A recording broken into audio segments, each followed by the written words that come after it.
just briefly introduce myself and everybody and why we're here, and then how it's going to sort of roll is we've got some topics, just some key topics, and we're going to treat it as if it was a podcast, and we're just going to talk about those things with a really important aim to kind of give you an overview of why we set up the event Life in Series and also why print.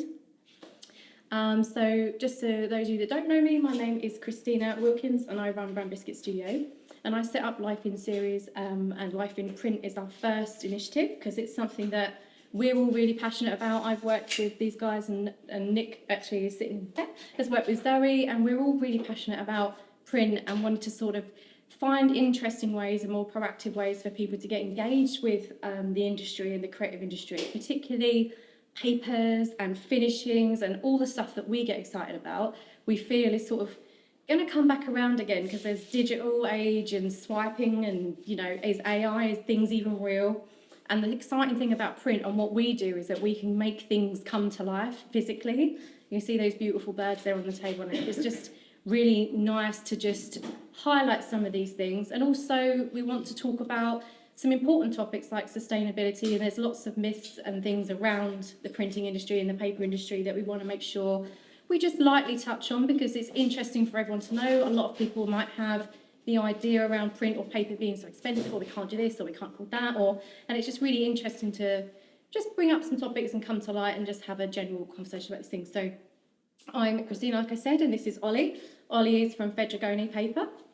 You'll chat, I'm sure, a lot about that in a minute. This is Nick. Nick runs Ctrl-P, which for all your quirky designers is on the keyboard is Ctrl-P for print.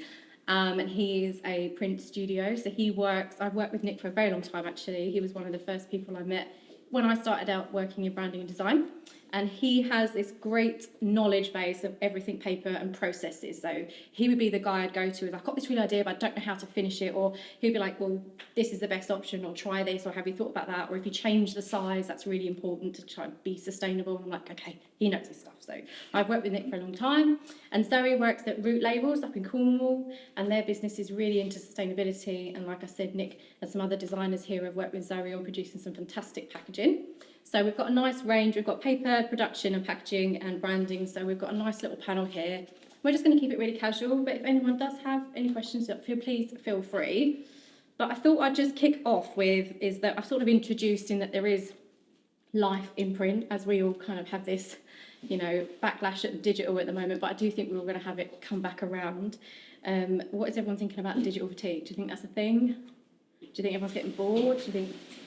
I think it's about working, digital's not going anywhere, so it's about working in collaboration with digital and having that physical touch point that works with your digital campaign. Because I think ultimately we are all still animals, we like the touch and feel of stuff, but the visual, obviously, it's quick to get it into people's faces by having the digital side of it, but backing that up with print gives it sort of an extra appeal.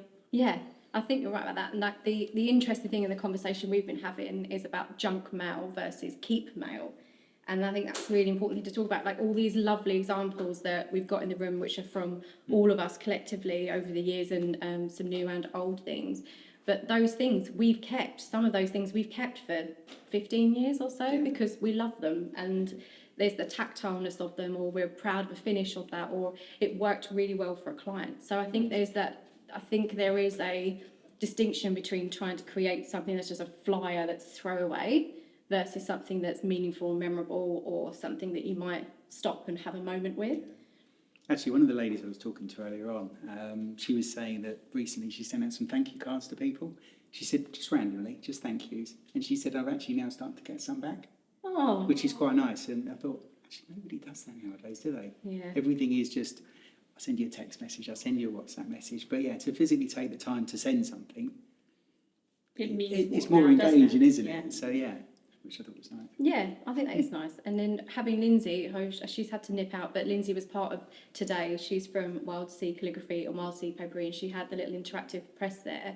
And that engagement and that excitement, I mean, you guys printed cards, and it's just a quick thing, tangible thing, but it's very, like, rewarding, isn't it, sometimes to have something like that? Yeah, absolutely. So I feel like the nature of having something physical has a place, and I think what we're trying to discover today through our chat is to sort of work out where that place is, and, you know, having an intentful reason to to produce something in print versus to do a digital campaign, etc. So yeah, but I think before we kind of crack into all of that, I do think we want to touch a little bit on some of the myths and some of the, like, a little bit about transparency and sustainability within our industries. I thought, Ollie, maybe you could kick off because you can talk about Fedrigoni, what you guys do, and how that sustainability element fits in. Yeah, so Fedrigoni, so I've been Fedrigoni, what, four and a half years now. Paper industry for 25 years plus.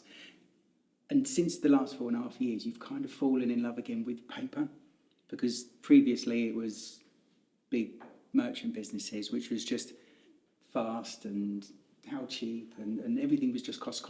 Whereas Fedrigoni, it's the creative papers and it's the collaboration. I used to see printers, I come and see people like Christina now, so you get a more engaged audience and you're there at the start of the journey. So it's kind of, this is what I'm trying to create. What can you offer as a solution to support what you're doing? As you say, Fedrigoni, it's a global business. I think we've got about 5,000 employees, head office in Verona. And in recent times, we've actually grown as a business, you know, which is quite a rare thing in the current climate. Some organic, some through acquisitions as well. Big focus is sustainability and everything to doing everything right. So with all your ESG messages, and we've got some real hard targets that we're trying to achieve. And at the moment, the business has got a plan in place to about 2030. And it's just things like reducing our CO2 levels, you know, over the period. And that's quite a challenge in a, you've ever been to a paper mill? They're quite big. I was actually very surprised. He shared a picture, and you might see it on our social media account, and I flipped through it. I said, could you just send me some pictures to share with the event? And I went, holy moly, that's enormous. And I think you just puts things into perspective, actually, doesn't it? Absolutely, That's something that enormous and can be sustainable. Yeah, and trying to keep it as environmental as possible as well. So, I mean, in paper, there's a lot of water used, but we're actually trying to, I think, looking at the target, we're trying to have 95% of our water go back into of natural water go back into the system. Into 2021, we've actually achieved 97%. So we've actually exceeded where we're looking to be in 2030, which is fantastic. So there's a lot of, hell of a lot going on all the time. And then a couple of other stats I thought I'd mention is when people talk about paper, everyone goes, well, you're cutting down trees. Okay, and they assume it's deforestation and everything. Well, actually, the paper industry is so sustainable, they're actually planting more than they cut down. And to the point, it's around about 1,500 football pitches a day is being replanted. So A day? A day. That's loads. Which is, quite a size. And I think since 2005, if you put all the growth in European forests, it's actually a bigger space than Switzerland, something like 58,000 kilometres or something, which is quite staggering. So when people say, you're cutting down trees, well, we are, but we're using them in the right way, you know. And in terms of the amount of timbering and logging and everything, paper accounts for 13% of all the trees that are cut down.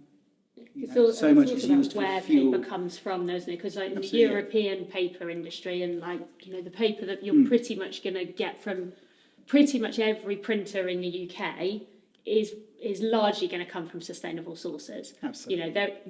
It is possible to get paper from cut down bits of Amazon rainforest, but it's pretty much not in the UK. No.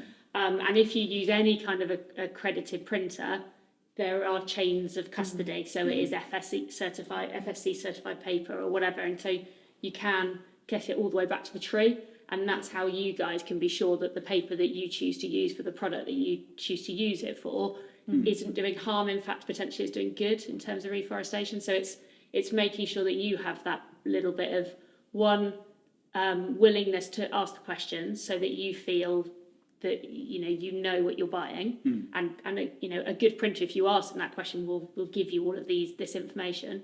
But also then because of that and because of that transparency, having the confidence that you're doing something good by making that choice. I think I love that, because the amount of times we've been asked over the times is, well, is that ink or is that thing or is that actually, can we recycle that? And I think people, I think there's you use people like us that hopefully know a little bit more, but I also think you do your own research. And I say you hear lots of rumours. We talked about one earlier. Yep. About paper vodka, and paper packaging. You think it's true, and then actually you scratch the surface, and it's not probably as green. So even things like recycled stocks and FSC stocks, like, it's not straightforward, but actually when you scratch the surface of, like, people want to go recycled, and actually certain recycled stocks have got chlorine in, or have had a bleaching process to get them white again. And actually, if you look at FSC stocks, you can track them from when they've been cut down on the tree to when they've been printed and delivered. It's quite a cool process that you can see that. And actually just trying to, understanding yourself and being sort of, again, aware of where the paper comes from is quite important. And it's open to those conversations that all of us, I think part of today and with the Life in Print series is to encourage people to open up that level of conversation with experts, because there's a lot of automated ways of, I must, get some business cards printed real quick and I need them. And sometimes it's not just about the speed. The speed doesn't always give you the best solution necessarily. You might think you're doing a good thing by buying the recycled card, but as Nick said, that actually sometimes is more damaging to the environment than good. And you may not know that because you get sucked into the button that says it's recycled.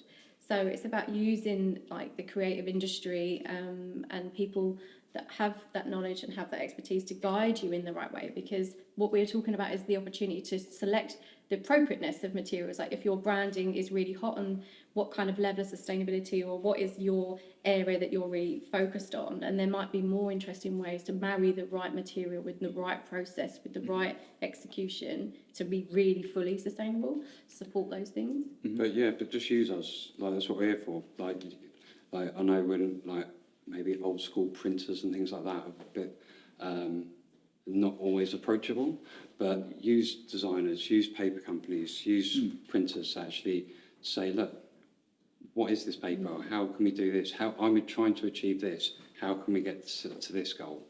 And actually, like, we're offering free advice. We're trying to produce nice things with you. So sort of work with us rather than always just... Yeah. Often, I think actually it's nice to have those questions rather than just how quickly can I have it, what's the price? That's actually really nice to be engaged with that, isn't it? And to have a client come to you and go, actually, these are the ethics that my brand has. This is what's important to me. I don't really know a lot about print, so what do you recommend? That's great. That's like this open portfolio of, okay, well, tell me a bit more. Okay, here's some options. This is why each one of these may or may not be the right thing for you, and then you choose. Yeah. I think that's a brilliant opportunity for any sort of brand. And it's so much more fun for everybody involved, because you can get stuck into things like this, like swatches are just great to look through, or you might discover something that you didn't realise before was even a thing. And that's what's really exciting about being creative, and the creative bit in your business should be the fun bit. That's where all the ideas and all the, the meaningful stuff happens, and working within the industries and with designers and printers, like everyone says, is getting those ideas coming to life with paper. That there is, what the whole point of is saying, there is life in print, and it's not just about the processes and stuff, but your ideas, generations, and the things that are more meaningful to your business and your marketing. I suppose your business is only as good as what you put out there as well, isn't it? Yes. And it's conveying that message to people, isn't it? And some of the things that you'll see around the room and the table, sometimes it hasn't even got a lot of print on it. No. It can be just a bit of type or a bit of I foil think or something. often less is more. And less is more, isn't it? And say sometimes you can go, well, I can just select a beautiful bit of paper and do something really simple. Yeah. But it just looks different on the shelf, doesn't it? Or in front of someone. So That's quite funny, and we're not really talking about that, but I am going to mention it because it's really funny. But from our point of view, you'll end up with a client that goes, I want this and I want this and I want that, and you end up with, like, what was it, 5 fluoros of varnish and a holographic thing plus this, and it looks like a dog's dinner, or it's not quite effective because there's too many processes that are actually hiding the quality of what that process is. So when you actually come in and be the person that just says, can you do this? And we want it yesterday. And you go, okay, here it is. And you just, you kind of feel like your expertise aren't being utilised in a really appropriate way. Well, if you ever look at all of that, like, the nicest bits are all the simplest bits. Yeah. So like, there's some really technical things that sort of look quite simple, but I suppose it's almost like cooking as well. Let the sort of food do the talking. Like, it's just simplicity is definitely the key. I say, as soon as you start throwing every process at it, Yeah. It's there because sometimes it's about switching between, sometimes it doesn't have to be printed digitally, or it could just be, we've got local printmakers in this room, we've got Sue over there, we had Lindsay earlier, and having hands-on and working locally with people can give you a really rewarding, and it gets you stuck into something as well, rather than just waiting for it to arrive from the big companies online. So I feel like that's, one of the things that we did say about was the misconception between finishes being recyclable, which I think is important to know, because there was back in the day where you would do gold foiling or varnishing, and it was a bit poo-pooed by certain things because we can't recycle those if you put that on our packaging. Yeah, but yeah, not particularly the case now. You can definitely foil stuff, and it can still be recycled, and varnishes as well. The reality is with the recycling process is it's very specific to different materials, so every recycling process is very different, and so it does need to be the appropriate material on the appropriate product, and therefore it can go through the recycling process in an efficient way. So there are things you can do that clog it up, like the Absolute vodka bottle and putting a paper wrap on a plastic inner. Terrible for the recycling process, because people will throw it in their paper recycling, and then inside you've got this plastic which the machines go, ow, we can't do this, and sort of get clogged up.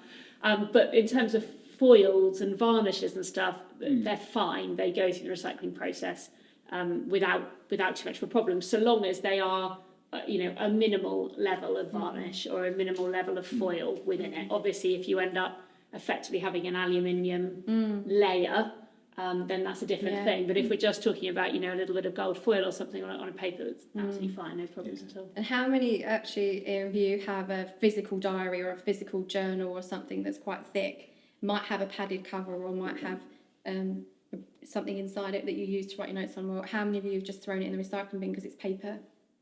Well, actually, it's got a ribbon in there, and it's got padded covers, and it's got different materials on the cover. Actually, the only bit that sometimes, not all of them, the bit that's recyclable is the paper on the inside.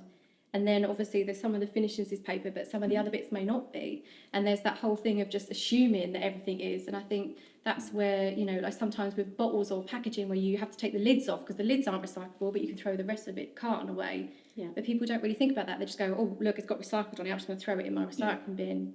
So there are really important conversations you can have with us to make sure that everything that you do in your business is achieving the best possible, things for our planet and for people. Yeah, because it was interesting. Last week I was at a discussion, and one of my colleagues turned around and said to people, who recycles? And literally the whole room, all put their hands up.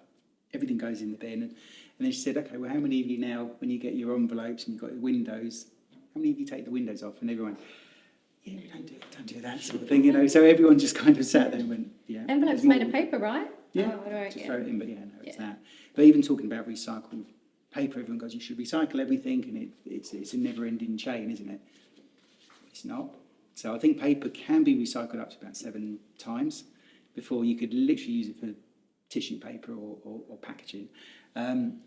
Otherwise, we do need virgin papers, so the virgin fibres and everything, so you've got more going back into the system. Otherwise, I think there was a stat that said if we just, bless you Dan, if we literally just used recycled, the world would run out in 6 to 8 weeks, because there's not a lot of paper in there. Well, we all saw that during COVID, didn't we? When suddenly nobody was in offices and stuff anymore, office paper wasn't being recycled, which gets back into the recycling process much quicker than it does when it's in our homes, because the recyclers come, every fortnight to our homes?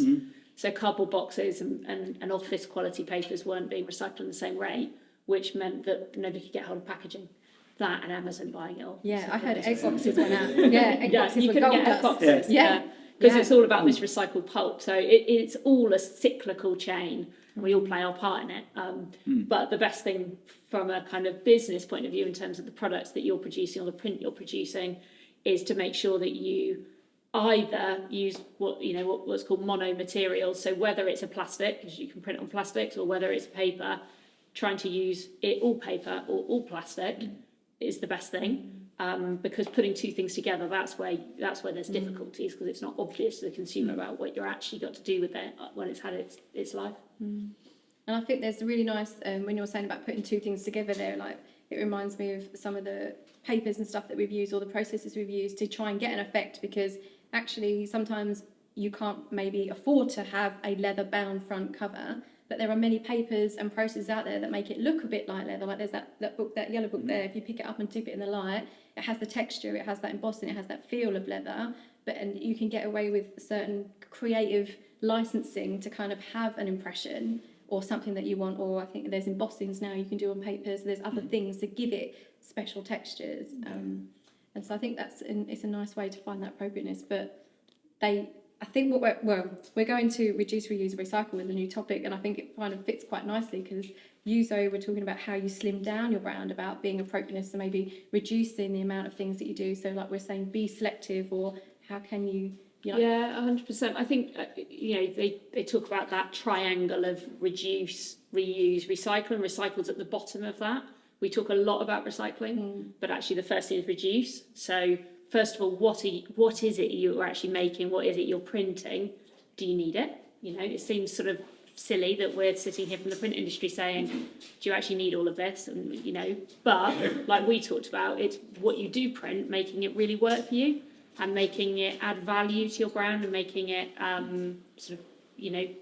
do something more than just be something that gives information. So there's that, first of all. Also, what size? You can make it. It doesn't have to be A1 to sell your brand. It can be something really tiny. It can be a beautiful little card that somebody takes away, puts in their wallet, and 6 months later it's still there, and they do something with it. These things sometimes filter through and they take time. So that kind of doing that. Also, it's talking about how to do things efficiently. So again, a printing process is largely on a large machine.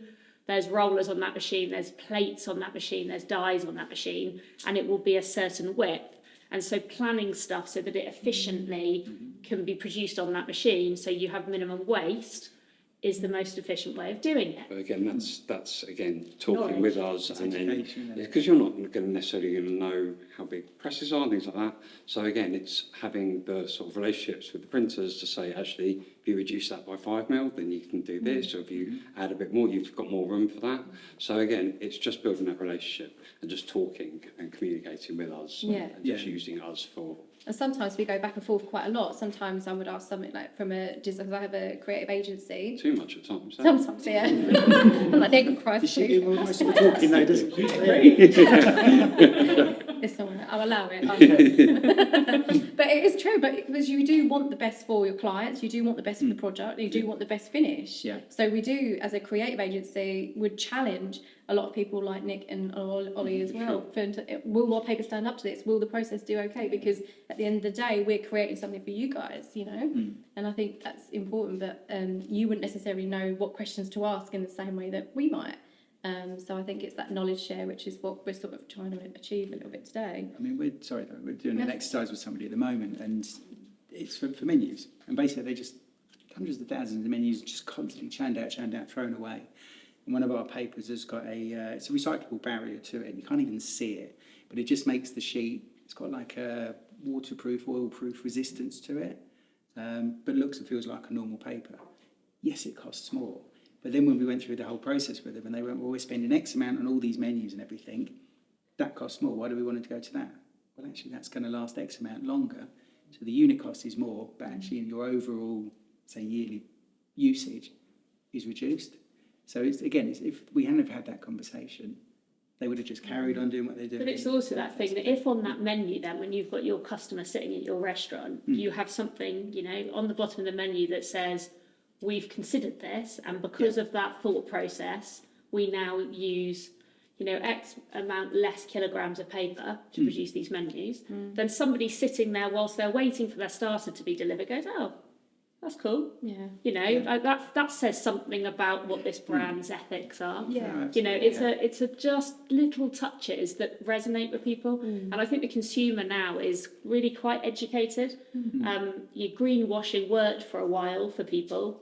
It doesn't work anymore. You get caught out in a bad way, and you don't recover from it. There are brands out there that have been caught out, and it's very harmful to them. So I think that honesty piece of we're using this product, and maybe it's a bit thicker, or in itself it's not so good as the first one, but it adds this longevity, and therefore it's better in the long run. that's fine. Just Yeah. say it. Explain that to somebody and they'll get that. Honesty and transparency. Honesty, 100%. always. Yeah. And I think you're right about that. And particularly with the brand storytelling element, which is really key to part of what all printed materials are for, or any kind of marketing, whether it's digital as well. You're actually communicating your brand narrative through those pieces. So you should really care about what that execution is, because that is the first touch point someone's going to have with your business or your brand, that first interaction.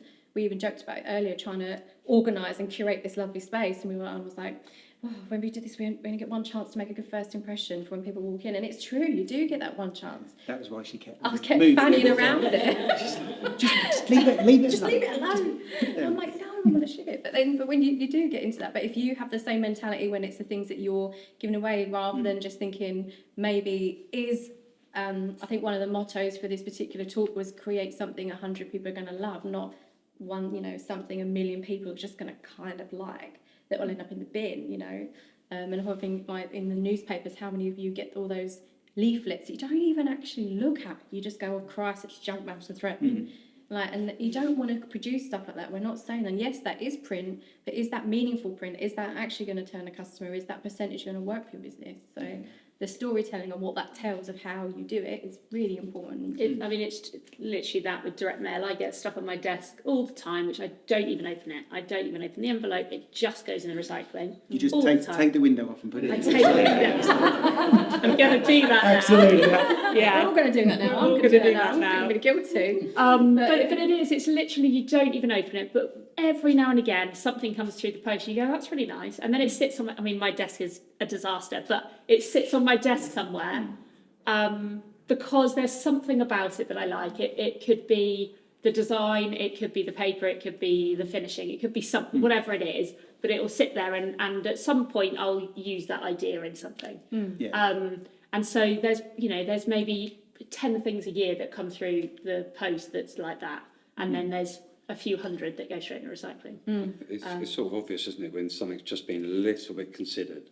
Exactly. Like the thank you cards, you said. Yeah, like the thank you cards. Which, time. Personally, she went out and said, that was a really nice point, wasn't it? So, yeah. But so we were talking about branding. People think to go online and get some marketing materials, some flyers or some labels or whatever, and they think, oh well, I need to send out a massive mail shot to loads of people. I need 5,000 of those, so therefore I'm gonna get the cheapest possible price that I can for all of that stuff. And they bung it out, and it costs 93p for every stamp that goes on it, and whatever, and that goes out, and they might get, I don't know, whatever the return rates of direct mail is, but a very small percentage of something that happens with it. Whereas I was just saying to you earlier that I've got 100 brands that I would like to be working with at the moment in the Southwest, and so instead I'm going to put together a box, and it's going to be printed, and inside it's going to have a can of beer, and that's going to have a lovely label on it. It's going to have a few other things, and I'm going to send each one of those to the person I wanted to go to, and my rate of return on that will almost certainly be significantly higher than those 5,000 pieces or 10,000 pieces I might send out, or the pay-per-click campaign I would have done online, or whatever. And so it's you sort of think, well, that might be £1,000 or something. There's £1,000, but the likelihood is that's going to have so much more impact than the £1,000 that I just dropped on Google Ads. And you've targeted the right people as well. Yeah, because that's a lot of things as well. Is that understanding all your audiences is really important. That's one thing we all champion in our industry and branding, is to really know who you're talking to. And when you do something as precious as print, because it kind of feels that way when you're spending an investment in conversations and beautifully finished pieces, that you do want to make sure that that person is receiving it in that right way. And I think that's the bit you make the extra effort to figure out, actually, it's like a wedding list, who's coming and who's not. So who's getting one and who isn't, where's the cull happening, and actually that exercise alone is really, really useful for you to grow your business and really focus on specific groups of people and communicating to them directly, which is really nice, But they do all go hand in hand with the digital world. So I deal with a couple of customers that deal with loads of influencers, and they do some beautiful boxes and beautiful stuff. There was something for Patron Tequila the other week that someone was doing. And I went, how many of these boxes did you do? And they went, 25. Cost a lot of money. Yeah. But from the brand's point of view, they were sending them to 25 influencers. So for them as a business, the the comeback was massive. But then that ties into the whole unboxing thing, which again became massive during Yeah. COVID, that it's like, here's a beautiful box, here's print, here's touch and feel.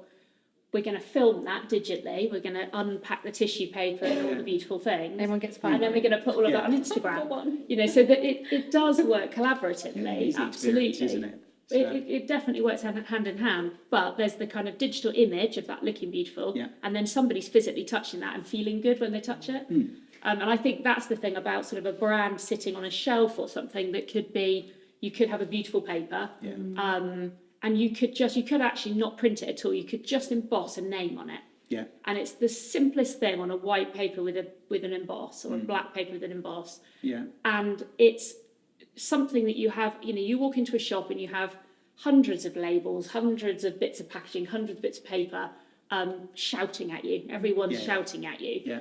But invariably, your eye will be drawn to one that stands out for something different. Yeah. And often that something different is the pared back simplicity of what that thing is. Yeah.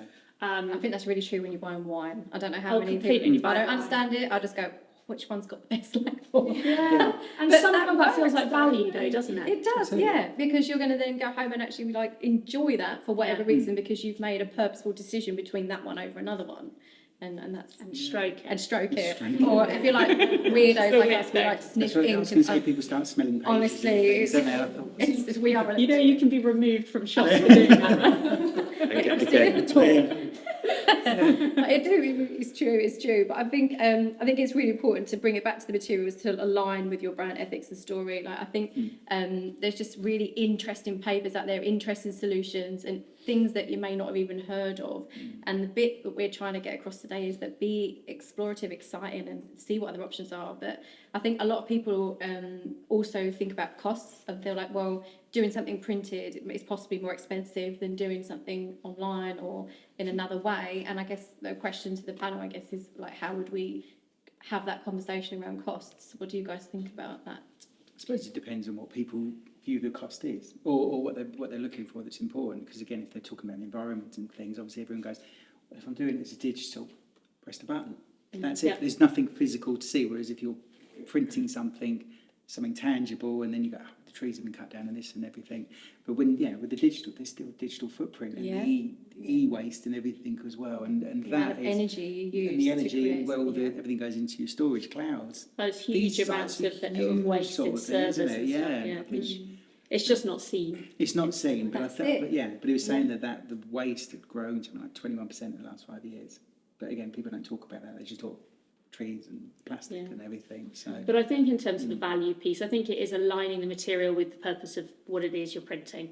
Clearly, not everything that you print, you're going to print on a beautiful Fedrigoni piece of paper. No. Of course not. Nobody's going to do that.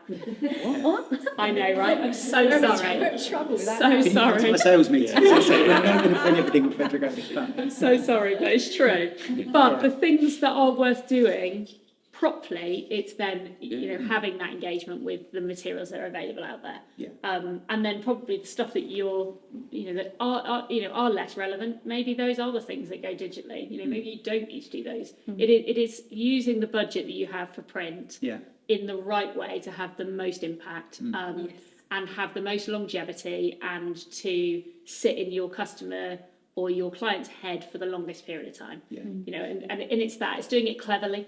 And I think, as you were saying about targeting earlier, I think if you actually produce a piece of print and send it to the right people, and you've got that, then they've got it. You can send them an email. You can send them, and they might see it. How much impact does it make? So it's actually, I feel like if you've got a budget for that or that, then you have to then work out how are we going to target, who are we going to target, and how. So I think that's. That's the new avenue, actually, we haven't talked about in our briefing session for this today, but I'm just going to throw it in there. But the personalisation element, I know, Prep for this bit. breakfast with our croissant. But I do think that personalisation element is really key, actually, but not just from being personalised in terms of who you're talking to, but you can actually customise all these things as well, and that's something that you probably do, I would think. You have different number runs or names or whatever. Batch numbers and stuff like that. Because again, a lot of that feels very personal, like a signature or a seal. We've got a label over there which has physically got an embossed seal on it, and that just feels like it's very personal to somebody's done that, or literally, you know, it will look like an ink pen's done it, and yes, we printed it, you know, secret of the trade. But it is that kind of personal thing. Obviously, personalisation in print's been around a long time. You know, we've all seen those things where a Coca-Cola bottle's printed with your name on it. I think we're past that.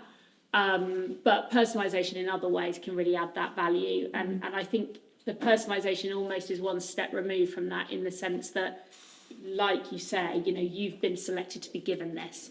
You're special enough to have this. You know, it's reeling people in, or you know, if you buy this product, it's very exclusive, so therefore you're in a club by having it. So it's a slightly more convoluted Playing form on of those emotions, personalisation. isn't it? Yeah. It's like that. It's like brand psychology, if you want to call it that. Yeah, exactly. But I think it is that thing of what's the ethics of your brand? How do you boil that down to a kind of core foundation of your brand? And then how do you make your choices that you make with the paper that you use, or the print that you choose to do, or the digital marketing, or any of those elements? How do you make that also be aligned to those ethics and that core of your brand? So we were talking earlier, weren't we, about Knopfler paper, which is a paper made of seaweed, which is, it's, you know, being talked about quite a lot at the moment. And it's, you know, it's unique. You can physically see the seaweed in it. And so if you were the Plymouth Aquarium and you were doing a marketing campaign and you used that paper and you did some beautiful piece of print, how perfect would that be? You know, you would get that piece of marketing and you would remember that because it's in tune. That material is perfectly in tune with the person that's using it. If you're I don't know, an underwater drilling company for gas, and you use Knopfler, maybe not so much. You know, it is being aligned. And so I think conscious, thought through choices can be really strong. They have a powerful thing, because it stops to think, and that's the bit you want, because in a often digital age, things are so quick. How many times do you swipe left or right on your apps and you just get bored quickly, or you just want someone to linger longer? And I think that's what those interesting creative solutions can give, is that little happy moment and go, oh, what's that? And weirdly, if you did smell the seaweed paper, it does smell like seaweed. It's mad. So, you know, Exactly. it is. Well, I would smell it because I love that bit obsessed with ink and print. But that having sensory experience is really important, because it adds to memory. You know, I think there's a huge lot of science and research behind that, by being memorable. And what you can do in being interactive, and maybe how something folds, or how it unwraps, or like you said, unboxed, or whatever it is. There'll be something for your brand that allows you to be memorable. And just, I think print, processes, paper, all of those things combined in a really unique way gives you that opportunity to be standing out and have that conversation with your customer. So yeah. We work with a number of perfume houses over in France, and again, the paper that they use just for the testers is quite unique, just because it makes the smell last longer and linger longer, rather than what you get in boots and things. So yeah, again, it's that whole senses. Yeah, senses, absolutely, it's part of it. It's part of justifying the £300 bottle as well. Yeah. I'd still buy it. You make a really good point, But it does though. justify that, doesn't If you it? imagine you spent £300 on that piece, and then it came in some floppy bit of copy paper and just fell apart or disintegrated in the rain, you'd be really annoyed. Like, it's the same way as if you go and shop in, you know, Tiffany's and you didn't get the blue bag. How cheesed off would you be? Like, or whatever, you know, wherever your experience is, whether it's, you know, whether it's perfume. Actually, always next time you get a Tiffany box. I've never had one. So when Jay gets you a Tiffany box, I'm about to get one. Okay, when Jay gets you a Tiffany box, Fedrigoni do the Tiffany blue and the embossing. It was one of the girls I only found out recently. But if you look at the paper underneath an eyeglass, under an eyeglass, there's lots and lots of tiny weeny little T's all over it. Yeah. So the Tiffany print is made up of the brand, isn't it? Like that blue. So, yeah, so it's all part. So rather than a dot, it's so it's a T. Yeah. Which is quite cool, isn't it? Yeah. So, yeah. And it's those little. So every time all the girls go, I now need to get this. I need to see Sorry, this. guys. Wait, will you go out and buy? no, you just say, I'll give you an eyeglass. Yeah. I work in print. Yeah. But yeah, it's quite fascinating things. So. I think that's probably from our creative world that we'd probably have a little kick out of that. I don't know if the general public would ever think to look under a Tiffany box in an eyeglass. They might now after hearing this podcast, but I mean that is where we get our excitement from as creative people, is like all these little hidden Easter eggs or whatever. But then people love that, don't they? Because you don't have to be in print to go, that's like a little secret club The to little know thing, that. certain things. And the fact that somebody's thought about that and added that little element is lovely. It's really Yeah. nice. You go back to COVID again when everyone worked out how to actually use an OXO cube and they squished it and that's how you do it and then you tear it and it's already disintegrated and you don't make a mess. I'm like, okay, how many times have I just ripped open millions? Yeah. But yeah. Anyway, I think, unless anyone got any particular questions, because we're coming towards the end of the chat, and I don't want to keep you longer, but if anyone's got anything you want to ask, there's an opportunity to ask a whole bunch of experts. Nothing too It'd be complicated. interesting to know as well, where are you guys from? Like, what industries? Are you creatives? Are you from brands? Where are you guys from? Let's start with you guys. I'm in accountancy, so Okay. completely different. But I think for us, it's about how do we differentiate ourselves from our competitors, and what can we do? Exactly that tangible thing. We're selling services at the end of the day, so how can we differentiate ourselves from our competitors? How can we show our clients our values and our brand through print? So yeah, it's been really interesting. I had one question, which would be, if we could take one thing away today, you mentioned about adjusting sizes of things to maybe make things more efficient. What could we do as creatives or anyone working in the industry? What's one thing that we could do straight away to make a real positive difference? That's a really good question. Boom! Yeah, that was to you. Yeah. Love that. That's a great question. It's No. hard to, obviously, it's quite hard to nail it down in one thing, but I would just communicate with us. Try and get us involved in concept stage. So if you've got any visuals, any sort of concepts, then again, sort of use us, and then we can come back and say, maybe try this, or for this size, say, even working on, if you see up there, sort of like the pretty standard sizes, and again, adjusting those ever so slightly to fit, but again, just try and ask questions. Yeah. Definitely. I suppose even the page count and things like that. Yeah, isn't I it? think that sort of thing as well, where where you're printing front and back, and you're going to print it out in A3, and making sure that the number of pages that you have fits into how how many sides you have to print it. So you don't have Those waste. So you don't have blank pages. We've all had brochures before. You've got 2 or 3 blank pages at the back. That's because it hasn't kind of. You need a good been designer thought for that out one, Yeah. So those are the kind of Hire a good basics. designer. But I think also for when I think about accountancy type work, the ethics that you want to give across is about that sort of security, that using you guys, you can have faith in you, that sort of thing, trust. And so you want something that's not going to feel flimsy, not going to feel throwaway. And so then it's where you put the value in, and maybe you potentially go, and put that extra value into the front cover, so that when somebody touches and feels it and opens it in the first place, it gives those ethics, even if that means you give a little bit on the middle pages, so it's that kind of thought process, I would say. Yeah, I think it's thinking bigger than just the finished thing. It's the how do we get there, what are we doing, who is it for? It's all of those questions around it. So I think the next time, to answer your question specifically, if you were going to think about printing for your accountancy firm, is like, well, who are our clients, or what group of our clients are we talking to? What are they interested in? How are they going to get excited by what we do? And sort of work backwards, I guess, rather than think we're going to produce a brochure and it's going to be A4 And it's going to have loads of stuff nobody's going to read it. Yeah. So slim it down. Yeah, slimming it down. Yeah, less Yeah. is definitely more. And like sometimes something that folds interestingly is more impactful than having a 25-page brochure about you and your story that no one cares about yet. Yeah. It's trying to make them care initially to then read your story or do those things. Yeah. Anybody else? Where else is anybody else from? I'm a freelance graphic designer. Okay. Recently, just for 3 years, but previous to that, I was employed for over 30 years in the print industry. Oh, amazing. Okay. So yeah, I have a love for print, and recently being freelance, it is more digital that I've been involved in. But I've got, with the love for print, it's just I want to get inspired again to get back into that avenue. Really. And do you find that clients are interested in print, or do they come to you and say, we just want digital?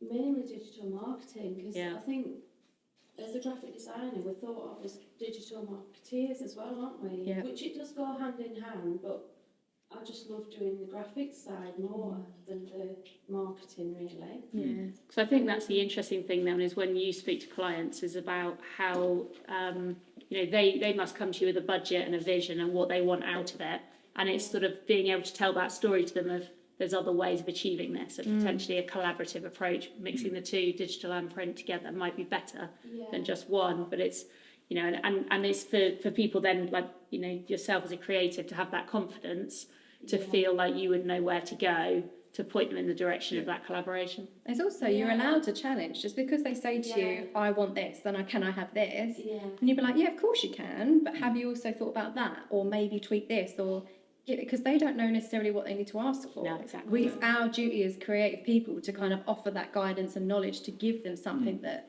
oh, maybe, no, I didn't know. Well, sometimes you might find, actually, no, I just want this thing, and you're like, okay, cool, that's fine. But you never know until you open that conversation. So as creative people that have all of that knowledge and experience, it's down to us to kind of share that. Because they're not going to know, you know? They're not going to ask you, can I have a, you know, gold foil with a super embossed with this, with that, with the other, because they don't know what they are. No. Yeah. And also don't assume that what they tell you is the budget, Oh, yeah, that's true. isn't it? Yeah. You know, they might have 10 times that, but not have thought They've of got to where- fall in love with it. Yeah, but they've got to fall in love with it, haven't they? So, yes, and I've found Or that. switch where they're spending their money because they think Yeah. it's going to cost me to do this ad campaign in this magazine, which is really expensive, or on a billboard. And how much, like you said, return on that is there earlier versus doing something in a different way. And I think if you're in a business position and have business ownership and you have that decision-making ability, is actually to stop and think of what's working, or where can we try something new. And it's the trying something new bit, because it doesn't always, you know, work out, but that doesn't mean it might, you know, to try stepping away and going something a bit more But it's interesting. like, though, printing brochures. I mean, we've all done it. I've literally got some in my cupboard that I was, you know, moving to get stuff to come here today, which were printed for 2021. They haven't got out. They're still sat there in the box.